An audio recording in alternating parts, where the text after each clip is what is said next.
Last year, as part of their 100th anniversary celebrations, Hornby produced a Stevenson's rocket set. Lovely little set, and part of it included 3 of these rather attractive little coaches. And very nice they are too, but they are not the first time the company has had a go at this particular prototype.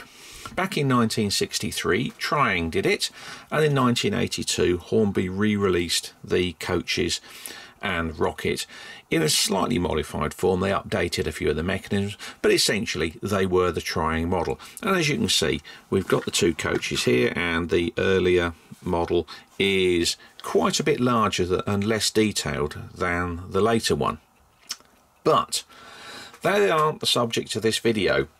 Back in 1976, they had another go. Produced from 1976 to 1978, the Hornby 3.5-inch gauge rocket was a live steam model, and if I'm honest, it's one of these really weird things that Hornby produces every now and then. Yeah, something that's just completely wild and wacky, shall we say. It's always a very impressive model. Some of the technology behind it was very clever. The drive system, for example, was geared, even though you wouldn't really notice it, and the special track could be assembled to be either straight or curved.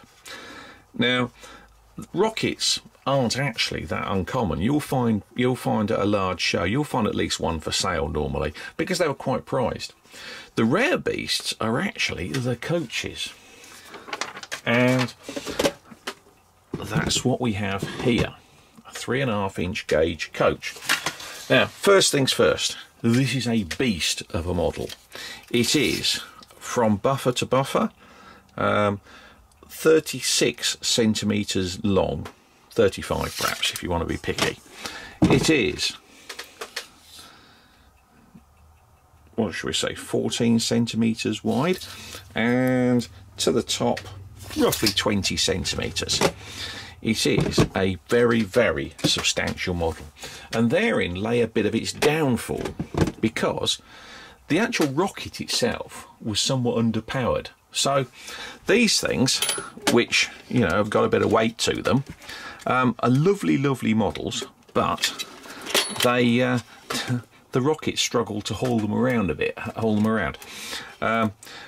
The general consensus was that the best you could hope for your loco to haul would be 2 of these.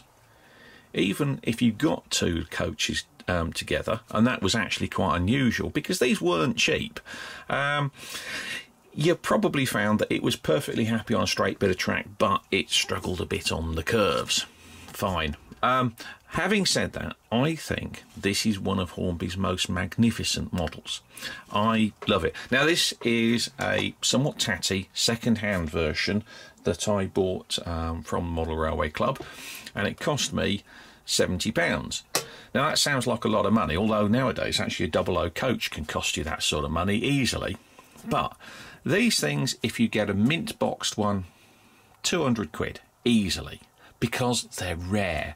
Frustratingly, my dad remembers finding a little model shop that had got a pile of these for a £5 each, but that was many, many years ago. So you know, you can't expect to track them down. Now, I think mine's missing a couple of footsteps. I can live without. I can do the repairs myself. I don't need a mint boxed coach. I just really love these things. My favourite feature is the handles on the doors. Twist the handle, and there you are. The door opens. You actually got a working latching mechanism in there, and inside you can see all the plush upholstery, and you know, there's actually something to see in there. You've got on the inside of the door, you've got the strap that would hold the glass up. For many people, you won't know this, but if you've ever been to the Isle of Man, all the coaches have got this leather strap, and it hooks on to a little peg about there, and you undo it, and the strap is attached to the bottom of the glass, and you can lower the glass that way, and then put it back on the peg to set the glass at the height you want.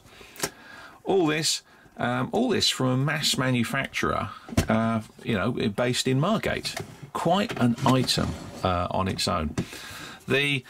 I mean, they are quite nice. They are a little plain. I mean, you compare it to the detail you find on the new 001, and it is relatively plain. The sides are possibly a bit flat, but you know what?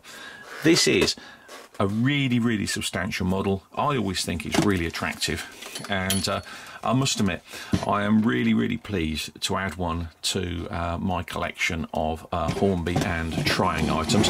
And before you ask, yes, of course, I've got a rocket to pull them with, but mainly, I just think this is possibly one of the top 3 items, to my mind, that Hornby ever produced. Very attractive. Keep your eye open for one. Certainly, it's quite a chunky and interesting item to add to anybody's collection.